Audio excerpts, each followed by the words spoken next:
Hola, primero que nada, déjame darte la bienvenida a mi podcast. Mi nombre es Jonás Suárez, soy director en diseño de productos y además ayudo a otros diseñadores y diseñadoras a llevar su carrera en esta industria al siguiente nivel. Todo ello mediante la creación de contenidos. En un canal de YouTube, tengo este podcast, hago directos y publico bastante en LinkedIn. En el episodio de hoy vamos a hablar sobre el rol del diseñador fundacional, conocido en inglés como el Founding Designer. Descubriremos qué es, qué habilidades son necesarias para tener éxito en este puesto. Y como siempre te compartiré mi experiencia personal, lo bueno, lo malo, todo aquello que te ayude a entender qué conlleva este rol, si es para ti o no, e incluso quizás te des cuenta, como me pasó a mí, que ya lo estás haciendo y no lo sabías. Vamos a ello. La verdad es que tenía muchas ganas de hacer este episodio porque el diseñador fundacional es una de esas cosas que yo descubrí mientras la hacía sin saber que lo hacía, y prácticamente toda la experiencia, la mayor parte de la experiencia que tengo yo trabajando en el mundo UX ha sido siendo este tipo de diseñador. Una cosa que descubrí mientras estaba ahí metido y después de muchos años de hacerlo, y por eso me parece curioso y siempre lo he visto como que igual hay más gente en mi caso. Entonces el episodio de hoy vamos a hablar justo de eso. ¿Qué es el diseñador fundacional? ¿Qué hace? ¿Qué habilidades tiene? ¿Cuáles son los mayores retos? ¿Cuáles son los beneficios que tiene? Y bueno, en definitiva, a ver si igual tú lo estás haciendo ya, como me pasó a mí, o si es un puesto que te llama la atención. Podrían pasar varias de esas cosas. Voy a empezar a definir un poco lo que es, porque estoy aquí diciendo el nombre mucho y no estoy explicando a qué me refiero. El diseñador fundacional o founding designer es el diseñador que se contrata por primera vez en una empresa. Normalmente hablamos de startups, que son las empresas que son de nueva creación, que son pequeñitas todavía y están creciendo. Es ese diseñador que se contrata por primera vez dentro de la empresa. No hablo de gente que viene subcontratada o agencias que ayudan en partes de diseño, que es lo que suele ocurrir muchas veces, sino hablo de un diseñador que ya forma parte del equipo, de la plantilla y recibe un sueldo y todo como un empleado más. Ese primer diseñador es lo que se considera diseñador fundacional. Esto es un puesto que normalmente se contrata, suele ocurrir esa contratación en el momento de tiempo que va de entre los primeros empleados o empleadas a 60 empleados o empleadas. Normalmente puede ocurrir más tarde, pero dudaría un poco de la capacidad de esa empresa para entender la importancia del diseño de productos, del diseño UX y demás. Aunque bueno, puede ocurrir y al final más vale tarde que nunca. Pero normalmente ocurre ahí, en ese rango entre los primeros que crean esa empresa, que puede haber un diseñador entre ellos, y entonces ese diseñador o diseñadora se convertiría en diseñador fundacional. O puede ser un diseñador que se contrata más adelante en ese proceso que te digo de, no sé, a mí me ha pasado que me contrataron cuando éramos 6 en la empresa. Me contrataron otra vez en otra experiencia, éramos 28. En la siguiente que me contrataron era el 15. Y en esta última, por ejemplo, fui el 55. Entonces, como ves, ese es el rango normal.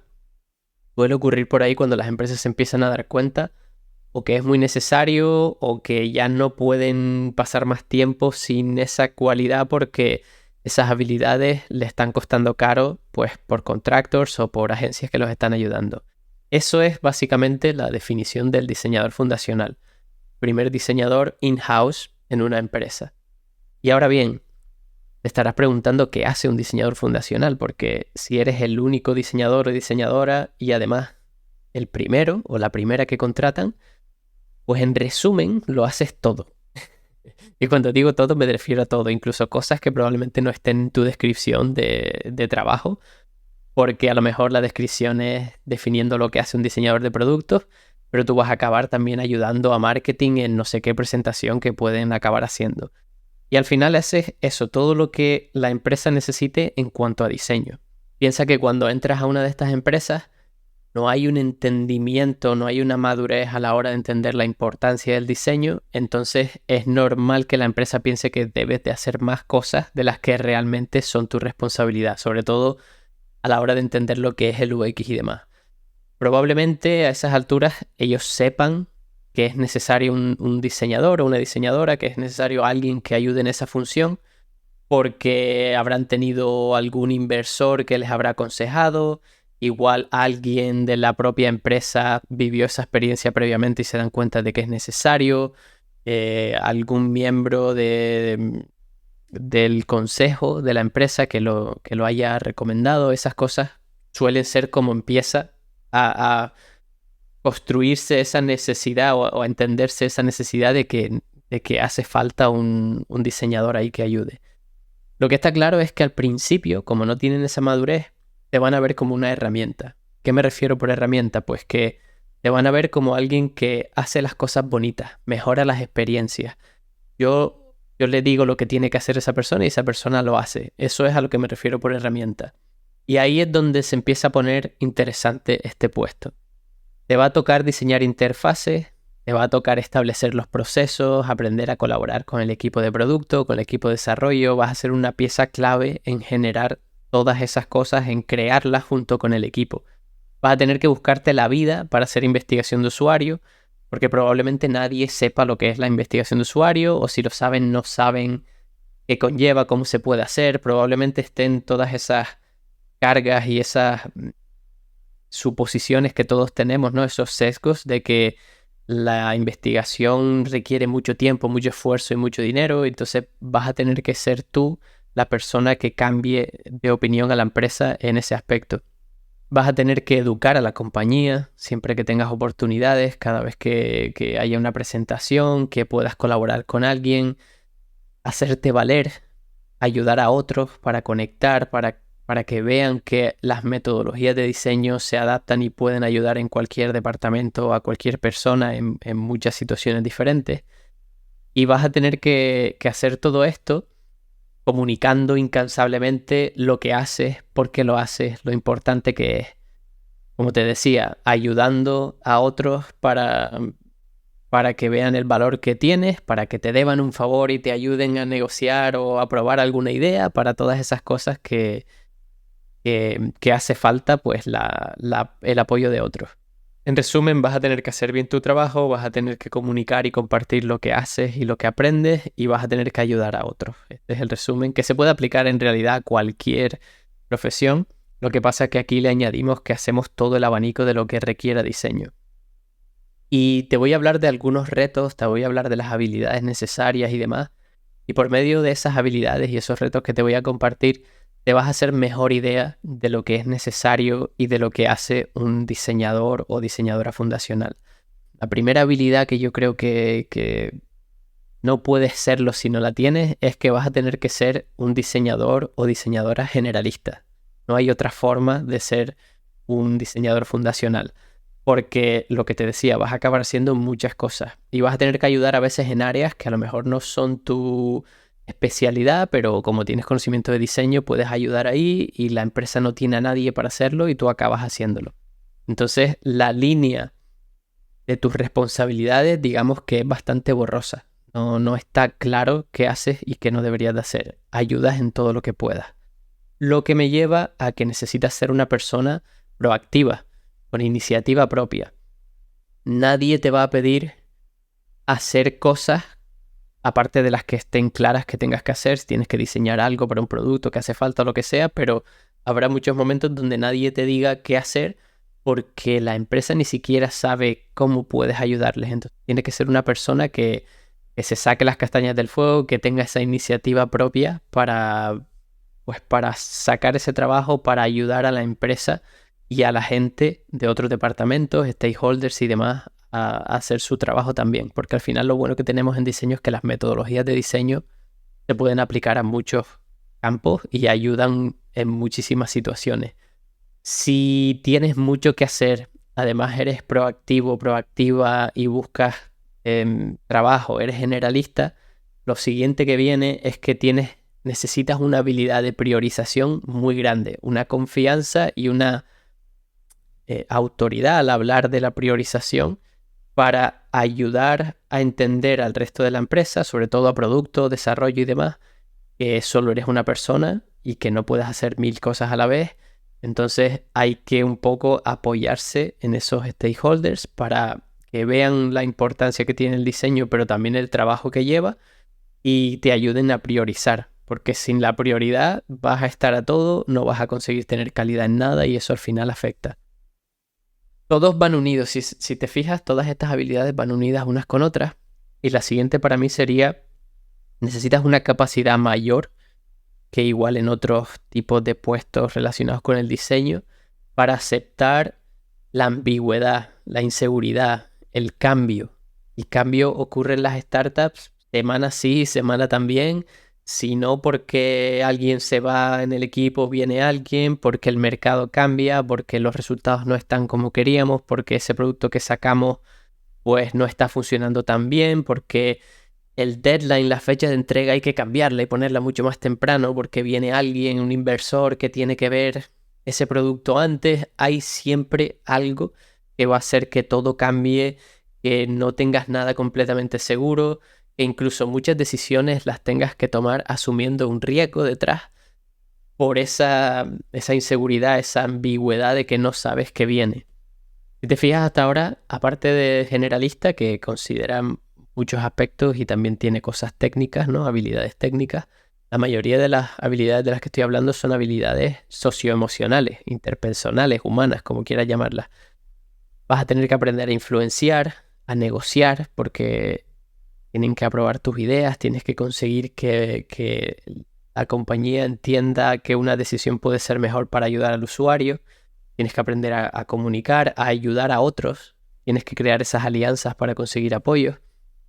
Es muy importante la autoconciencia o la autocrítica, que si no somos capaces de ver dónde nos estamos equivocando y cómo cambiarlo, pues es, es complicado. Y aquí quiero tocar un aspecto que probablemente lo tocaremos después en los retos también, pero uno de los mayores peligros que tiene ser diseñador fundacional es que cuanto menos experiencia y confianza tengas tú en tus habilidades en el momento que te conviertes en diseñador fundacional, más difícil es salir de ese bucle que te va atrayendo, que es el no hacer lo que tienes que hacer como diseñador de productos, sino acabar haciendo otras cosas que no son lo que está en tu descripción de trabajo. Y la otra, el salir de la parte de soy solo una herramienta, me voy a convertir en alguien que aporta valor, que hace investigación de usuario y que piensa más estratégicamente, que eso es muy necesario en un diseñador fundacional y ahí es donde realmente vas a poder ayudar al negocio, pero depende mucho de cada individuo en esa situación el tener la capacidad para salir de ahí, porque al principio tendemos a sentirnos más cómodos o cómodas con esa parte de somos una herramienta, porque nos dicen lo que hay que hacer y tal.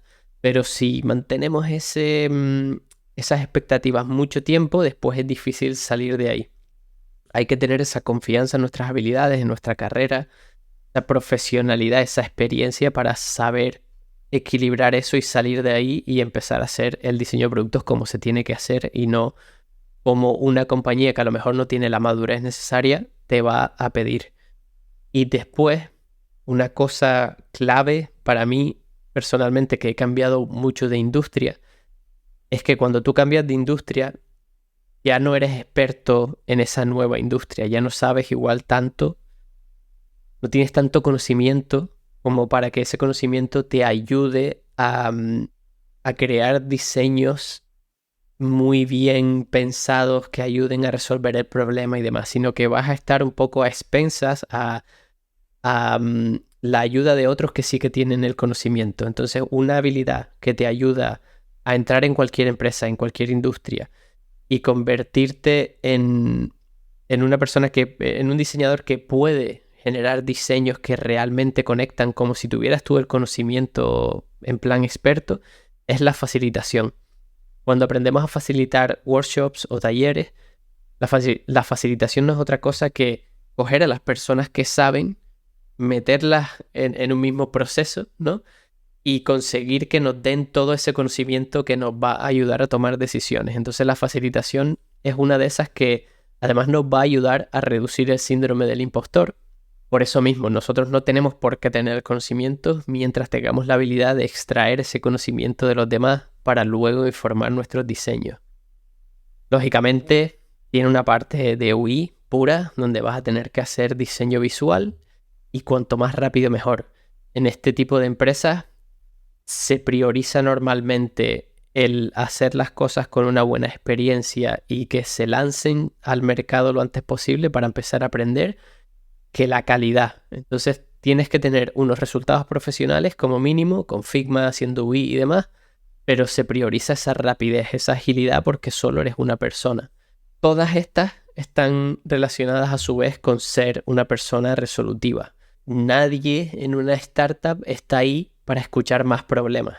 Entonces está bien tener la capacidad de detectar y de saber que hay un problema, pero no te quedes solo como la persona que trae problemas, sino que además, cuando detectas un problema, ya tú propones unas soluciones, unos pasos a seguir, siguientes pasos, algo que se pueda hacer ahí para ayudar. Entonces, en una startup de ese estilo, la empresa quiere cuanto menos decisiones tengan que tomar otros, mejor. Cuantos más decisiones tomes tú por ellos, lógicamente tienes datos para tomarlas, muchísimo mejor. Cuanto más porcentaje de éxito tenga esa decisión, pues mejor para todo el mundo. Pero lo que quiero decir es que no va de traer problemas, va de traer soluciones.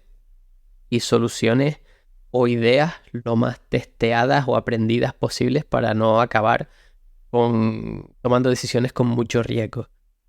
Eso para mí son las habilidades claves que debe tener un diseñador o diseñadora fundacional. Lógicamente hay más, todas las que tienen que tener los diseñadores en otras disciplinas también, pero estas son las principales para poder tener éxito en el puesto, para poder conectar, para poder sobrevivir a esas situaciones que tienen las startups en un puesto en el que estás solo y en la que tienes muchas responsabilidades y tienes que tener la capacidad de decir, no, hasta aquí puedo llegar yo, esto es lo que puedo hacer bien, vamos a todos juntos trabajar porque esta sea la cantidad de trabajo, estas sean las prioridades, todas esas cosas que hablamos. Como ves, todas estas capacidades vienen porque detrás hay unos retos que tenemos que superar. Y, y en este tipo de puesto donde todo depende de nosotros, el departamento completo, porque somos nosotros el departamento, pues los retos son muchos y son grandes a veces. Quiero hablarte ahora un poco de esos retos para que veas a qué te vas a enfrentar. Ya sabes qué hace un diseñador fundacional, ya sabes qué habilidades son las más importantes, pero a qué retos se enfrentan que explican el por qué debe ser bueno o buena en esas habilidades.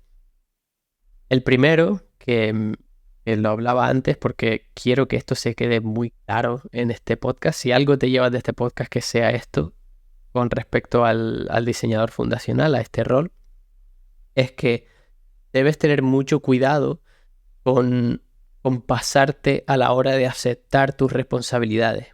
Yo en el pasado, en una de las empresas que trabajé en Londres, de las startups, acabé ayudando a marketing, acabé diseñando una oficina.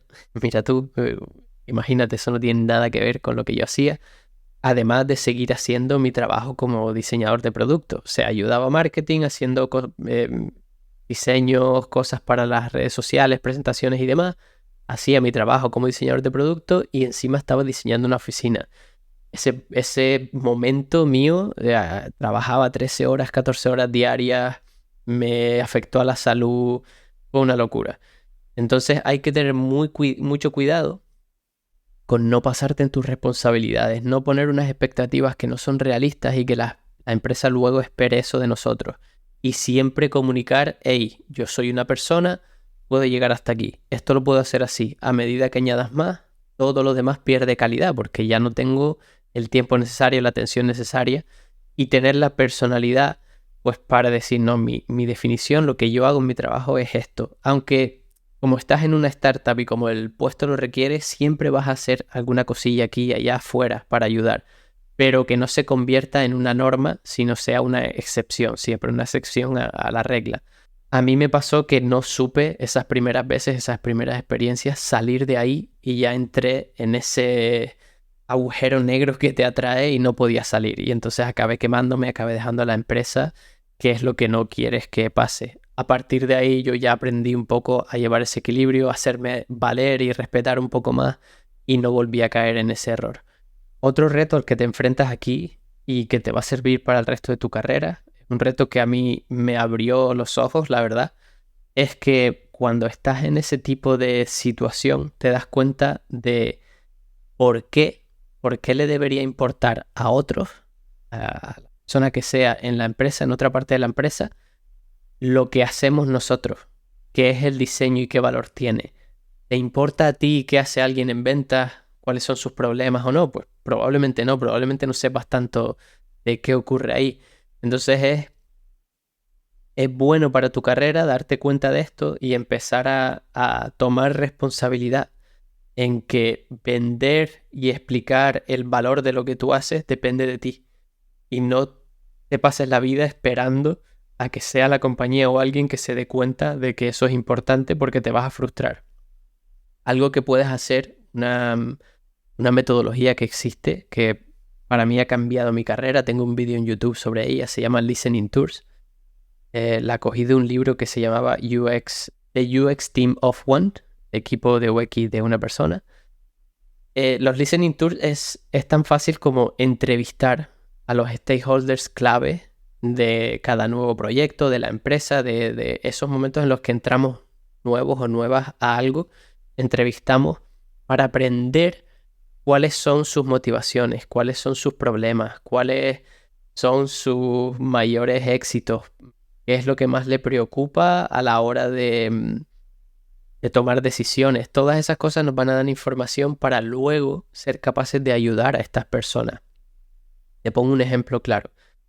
Como vas a estar negociando muchísimo siempre sobre tus diseños, intentar que tus ideas consigan el aprobado de los demás para llevarlas a cabo, si tú tienes una idea, imagina que tienes una idea para ayudar al equipo de marketing.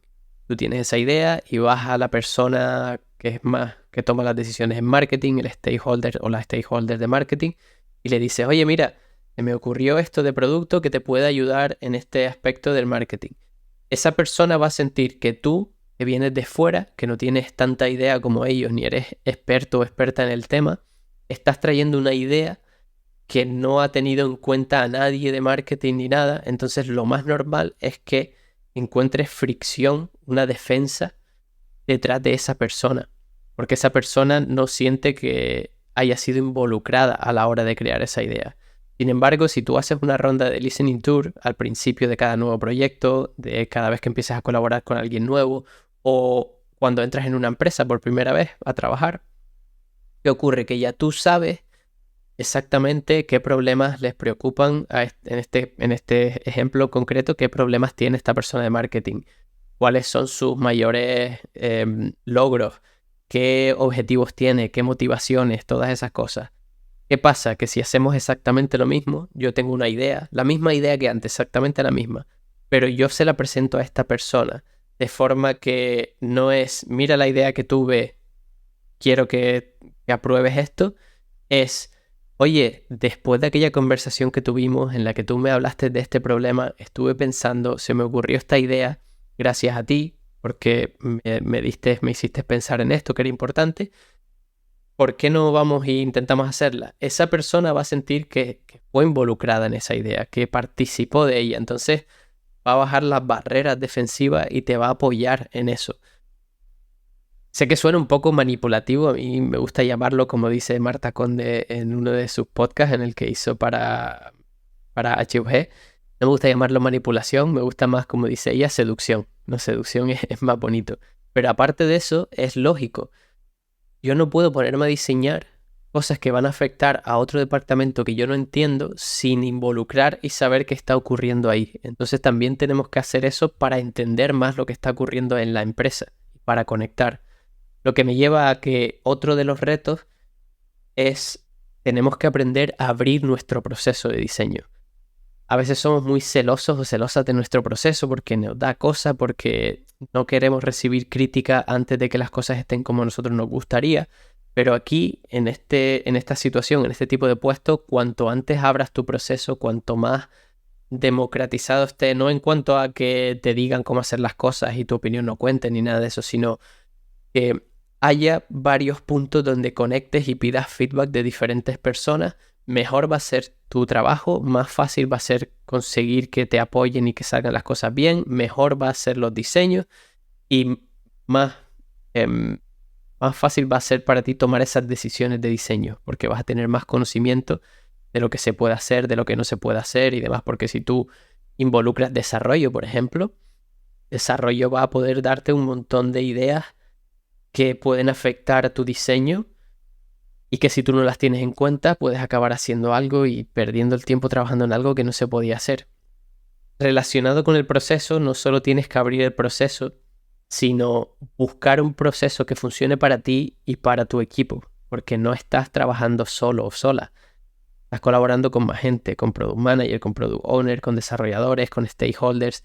Si tú fuerzas todo y obligas a todo el mundo a pasar por tu proceso, las cosas no van a funcionar de la misma forma. Tienes que ser capaz de, pues, saber que los procesos están ahí como guía, ¿no? Para ayudarte, pero tú eres la persona que tiene que adaptarse mejor a ello. Yo, por ejemplo, esto solo es mi experiencia personal, pero yo he intentado ser parte del proceso Agile, ¿no? De las metodologías ágiles de desarrollo con diseño. Y alguna vez he conseguido entrar por ahí, pero al final he visto que se penaliza el diseño cuando entra ahí. Te conviertes más en una herramienta y es más cuándo haces estas cosas, cuándo lo vas a tener terminado, en vez de por qué estamos haciendo este proyecto, cómo lo podemos resolver de la mejor forma, cuál será la experiencia y luego llega esa parte. Entonces, he intentado siempre entrar en las metodologías ágiles hasta que un día dije, no, ya está, no tiene sentido. Y entonces ahí yo adapto mi proceso para que luego, cuando yo llegue a ese punto, pues entre en esa parte de metodologías ágiles, pero la parte previa yo no la hago ahí incluido porque yo hago más cosas. Hago una investigación, hablo con stakeholders, se hacen ideas, se prueban ideas, se diseña una experiencia. Y a mí personalmente no me ha funcionado el integrar el diseño en las metodologías ágiles, precisamente porque te acabas convirtiendo en una herramienta y diseño se acaba viendo como una herramienta y no como alguien que está desde el principio involucrado y tiene una voz y un impacto en incluso la decisión de si se hace esto o no.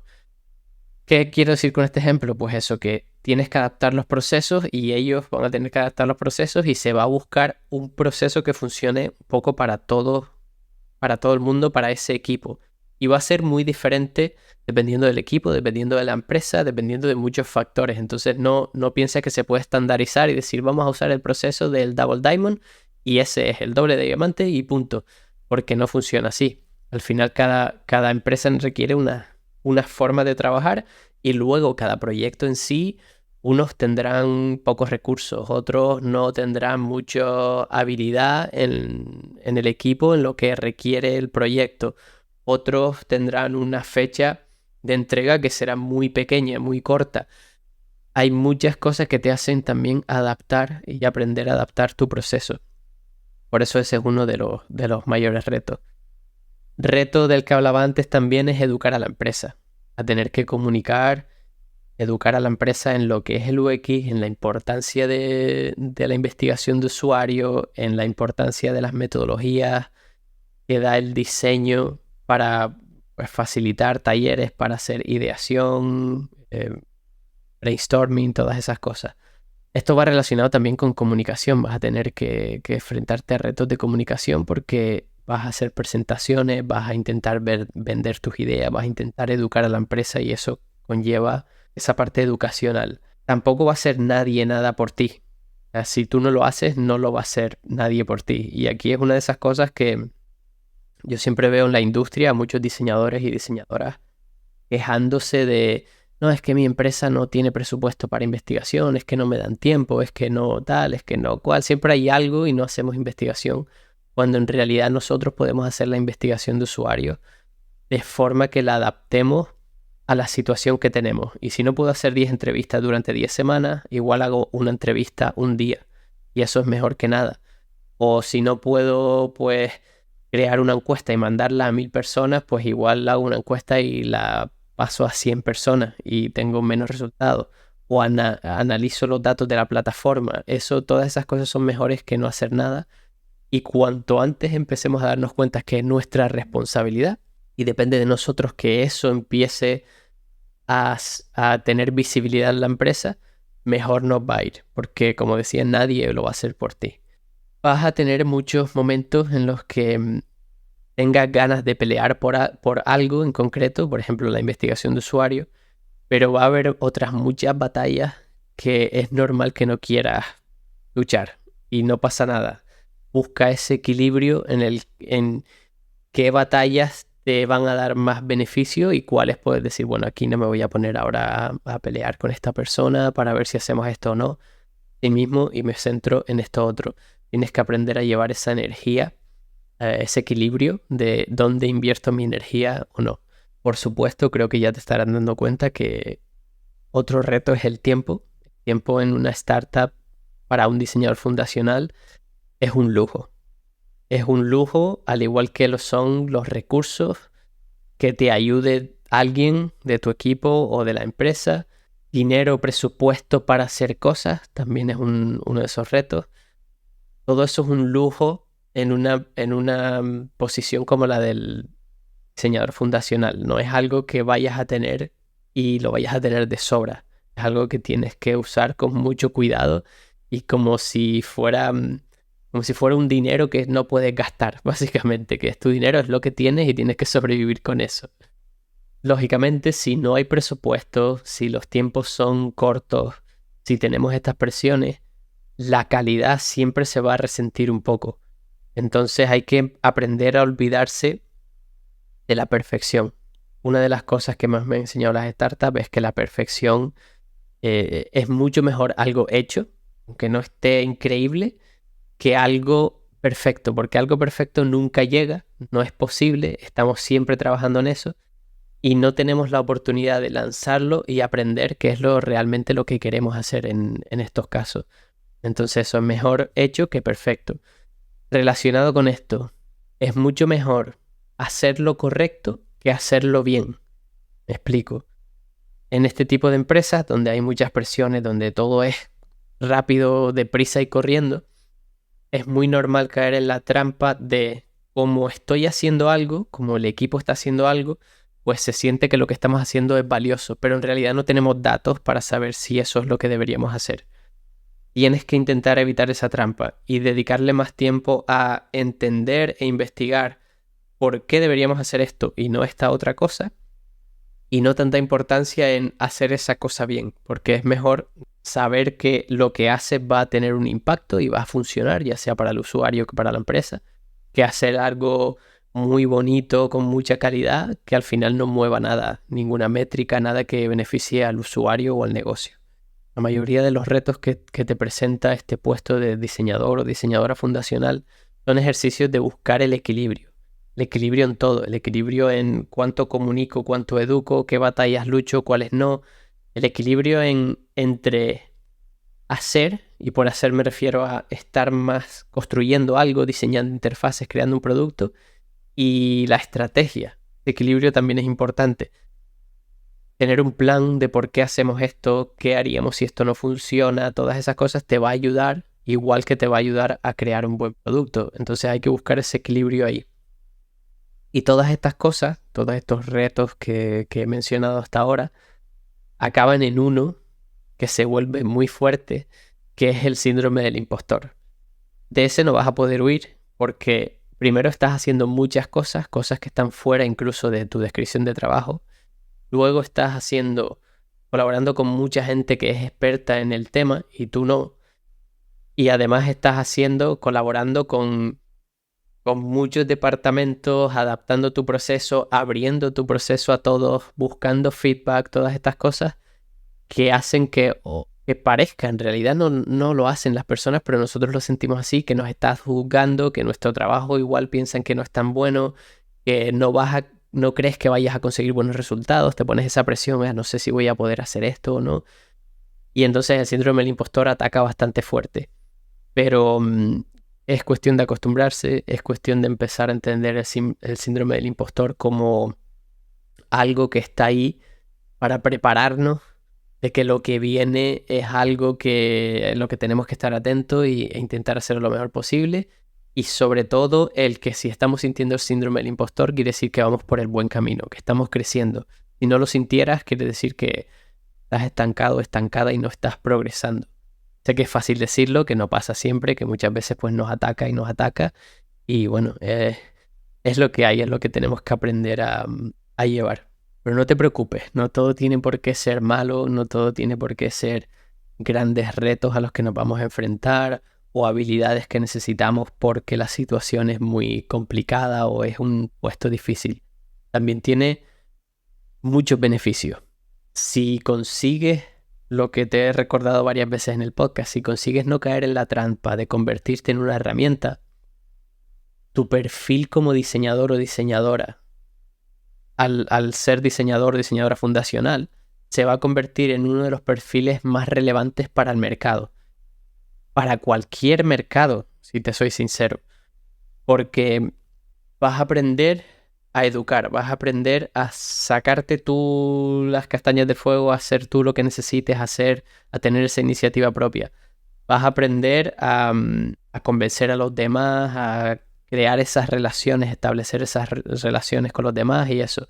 Vas a saber de negocio y de estrategia, porque si has salido de las pantallas y has estado pendiente en los recursos que tiene la empresa, lo que tiene que conseguir, la investigación de usuario y demás, verás que se te va haciendo un perfil profesional que mira mucho por el negocio y por la experiencia del usuario, no solo por las pantallas y la parte visual. Te va a dar la oportunidad, además, de pivotar a otras muchas carreras. Te vas a poder especializar, por ejemplo, en producto, como consultor o consultora de startups.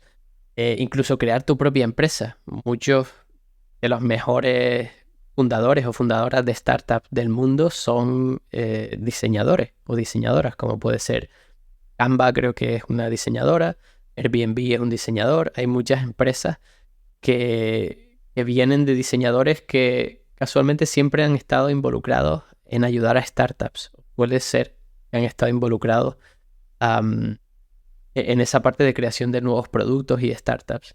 Las habilidades socioemocionales, interpersonales, humanas, como a ti te guste llamarlas, las soft skills en inglés, las vas a desarrollar a un nivel que yo creo que no se pueden desarrollar en otro tipo de trabajo.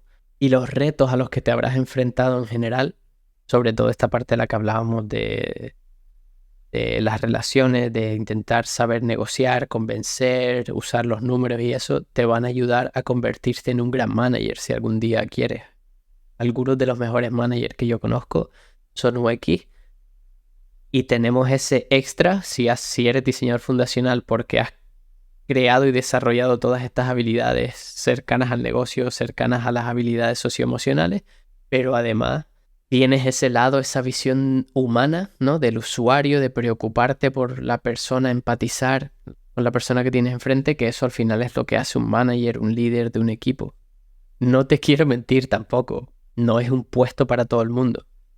Necesitas tener ciertas capacidades y estar dispuesta a desarrollar otras muchas que te van a poner a prueba. Entonces entiendo que no es un puesto para todo el mundo, pero si lo consigues es un puesto que te va a colocar con una madurez y una posición y una confianza también en la industria que es muy beneficiosa. Hay gente, por ejemplo, que no le gusta estar siempre teniendo que demostrar el valor de su trabajo, el valor de lo que hace, porque es importante para convencer a los demás. Entonces, ese tipo de personas igual no conectan tanto con este puesto, porque eso no va a parar desde el día uno, eso lo vas a tener siempre. Tampoco es el único camino para pivotar a otras carreras. O sea, puedes pivotar a otras carreras desde otros puestos. Como me gusta decir siempre, yo cuando comparto estas cosas no pretendo que sigan este camino, solo quiero compartir mi experiencia. Esto es un camino más. Hay otros muchos, no es mejor ni peor, es diferente. Es un camino que en mi caso yo me encontré caminando sin saber a dónde iba.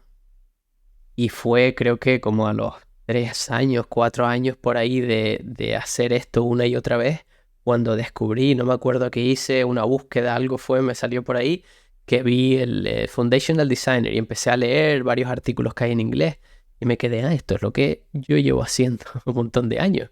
Qué casualidad, a ver si alguien me enseña cuáles son las claves y entonces vi unos cuantos artículos que te hablaban pues un poco de las cosas que te estoy comentando yo también aquí en este podcast, en este episodio de hoy. La verdad es que me convirtió en un diseñador mucho más versátil, más conectado con la parte del negocio, de saber demostrar el valor del diseño. Y lo más importante, me dio confianza, me dio mucha confianza para saber qué valor aporto a la empresa o no. ¿Qué me refiero con esto de la confianza? Y creo que lo mencioné en el episodio anterior del podcast. Yo me siento ahora que si yo trabajo en cualquier producto para cualquier empresa, una de dos: o soy capaz de conseguir buenos resultados, o soy capaz de aprender a tiempo que no va a servir esto que estamos haciendo para decidir parar y buscar otra dirección. Lógicamente nadie te va a poder asegurar nunca que algo vaya a triunfar, porque pues todo el mundo sería rico y tal, pero sí que puedo hacer eso, sí que puedo decir, si lo hago mejorar aplicando las técnicas, el conocimiento que tengo y demás, lo voy a hacer mejorar. Si no lo hago mejorar, me voy a dar cuenta antes de que sea muy tarde, de que pierdas todos los recursos, el tiempo, de esto no está funcionando, hay que buscar otra dirección. Y esa habilidad y esa confianza tiene un valor muy grande en el mercado para cualquier empresa. Por eso es por lo que siento especial amor por este y pasión por este puesto de diseñador fundacional. Aunque ya no lo hago, lo hacía, lo hice los primeros meses que estuve en Oyster, que es la empresa en la que estoy ahora, pero ahora ya me dedico a llevar un equipo. Pero me hacía ilusión hablarte de esto. Espero que a estas alturas tengas una idea más de lo que significa, de qué es, de cómo te puede ayudar en tu carrera. ¿Habías oído hablar de este perfil anteriormente? ¿Lo estás haciendo y no lo sabías? Todas esas cosas puedes contactarme y contármelas. Muchas gracias por tu tiempo, espero que te haya gustado este episodio y nos vemos en el próximo. Hasta luego.